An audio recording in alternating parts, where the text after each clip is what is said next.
Cara berpikir orang kaya. Awal kehidupan yang terjebak. Mulyono sudah bertahun-tahun hidup dengan ritme yang itu-itu saja. Setiap pagi dia bangun saat matahari baru naik, buru-buru mandi, lalu berangkat kerja naik motor butut yang sering rewel di jalan. Kalau hujan datang, jas hujan robeknya cuma bisa menahan angin, bukan air. Tapi dia tetap jalan, karena dalam kepalanya cuma satu hal, kerja keras supaya hidupnya bisa sedikit lebih enak. Setiap akhir bulan, semua yang dia kumpulkan menguap begitu saja. Gaji habis buat cicilan, listrik, dan biaya sehari-hari. Saldo rekening cuma tinggal angka kecil yang bikin hati sesat. Sementara itu, dunia di media sosial seperti menertawakannya. Teman-temannya tampil bahagia dengan liburan, mobil baru, atau gadget mahal. Mulyono cuma bisa menatap layar ponsel dengan perasaan campur aduk. Dalam hati dia bertanya, apa aku salah jalan? Aku kerja tiap hari, bahkan sampai larut malam. Tapi kenapa hasilnya nggak berubah? Dia merasa hidupnya seperti hamster di roda, lari sekencang mungkin, tapi nggak pernah benar-benar maju. Setiap kali anaknya minta jalan-jalan, dia cuma bisa mengelus kepala dan tersenyum kecut. Di balik senyum itu, ada rasa bersalah sebagai ayah yang enggak mampu memberikan kebahagiaan sederhana. Malam-malam sering dia habiskan duduk di teras rumah kontrakan, memandangi langit gelap sambil berpikir keras. Kerja keras selama ini ternyata enggak cukup. Di lubuk hati paling dalam, dia iri, bukan sama harta orang kaya, tapi sama kebebasan mereka. Orang lain bisa memilih mau kerja atau enggak, sementara dia harus kerja kalau ingin makan. Sampai pada suatu malam, pikirannya mulai goyah. Mungkin masalahnya bukan pada keringatku, tapi pada caraku hidup. Pertemuan yang mengubah arah. Suatu sore, saat sedang nongkrong sebentar di warung kopi, Mulyono bertemu Anis, teman lamanya. Dulu mereka sama-sama hidup pas-pasan, bahkan sering curhat tentang nasib. Tapi sekarang Anis tampil rapi, percaya diri, dan turun dari mobil yang berkilau. Mulyono sempat tertegun. Kerja di mana sekarang? Tanya Mulyono dengan nada heran. Anis cuma tersenyum santai. Aku udah nggak kerja kantoran lagi. Terus, duitnya dari mana? Anis menatapnya tajam sambil berkata pelan, uangku yang kerja buat aku. Kalimat itu seperti alarm keras di kepala Mulyono. Awalnya dia nggak paham, tapi rasa penasarannya muncul. Mereka pun duduk lama sambil ngobrol. Anis bercerita bahwa dulu hidupnya juga seperti Mulyono, capek, stres, terjebak. Semua berubah ketika dia mulai belajar cara membuat uang bergerak tanpa harus banting tulang terus-menerus. Mulyono mendengarkan dalam diam. Di satu sisi hatinya bergetar, karena itulah hidup yang dia idamkan. Tapi di sisi lain, ada rasa takut. Takut kecewa. Takut itu cuma omong kosong.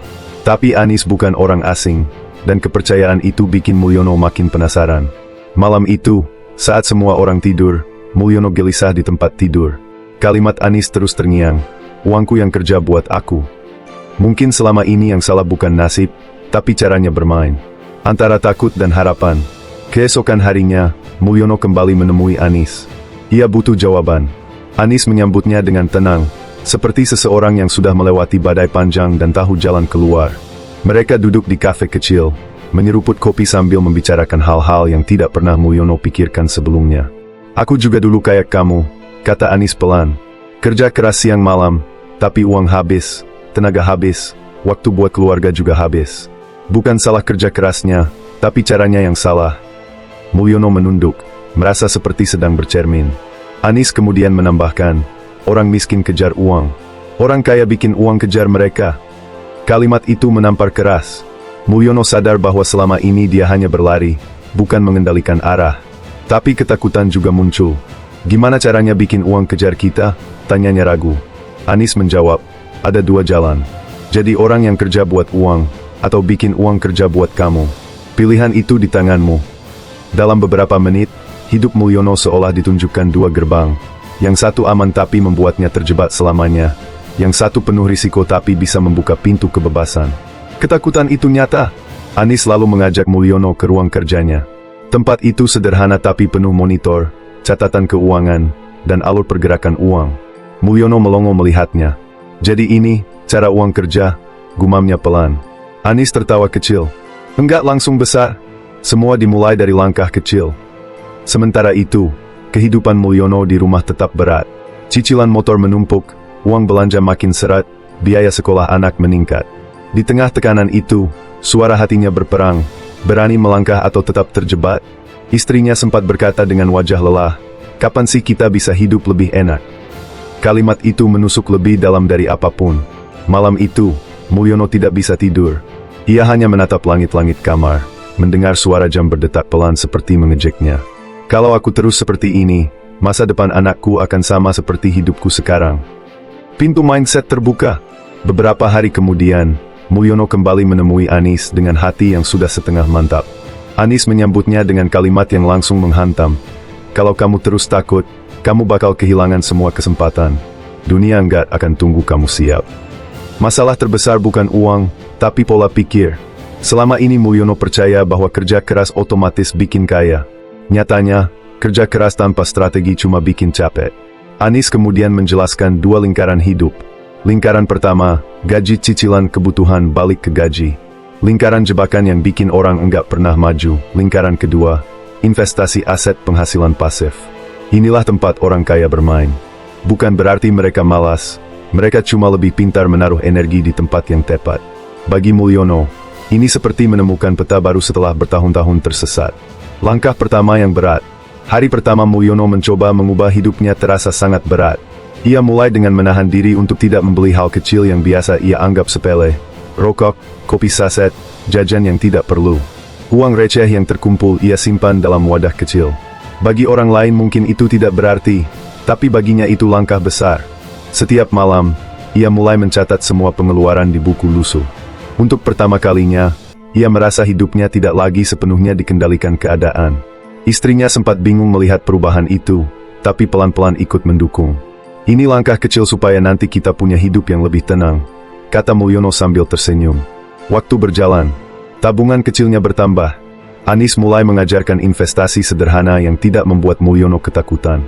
Hasilnya belum besar, tapi saat ia melihat uangnya tumbuh meski sedikit, ada rasa haru yang belum pernah ia rasakan sebelumnya. Hidup pelan-pelan berubah. Bulan demi bulan berlalu. Pengeluaran lebih terkontrol. Utang sedikit demi sedikit berkurang. Untuk pertama kalinya, Mulyono bisa menabung untuk biaya sekolah anaknya. Anaknya tersenyum senang saat ia berkata, "Nanti kita bisa jalan-jalan bareng." Senyum kecil itu jadi bahan bakar semangatnya. Suatu sore, Anis mengajaknya bertemu lagi. "Aku bangga sama kamu," katanya sambil tersenyum. "Kamu sudah bukan orang yang sama kayak dulu. Kamu mulai mengendalikan uang, bukan lagi dikejar-kejar olehnya." Perubahan ini tidak hanya soal finansial.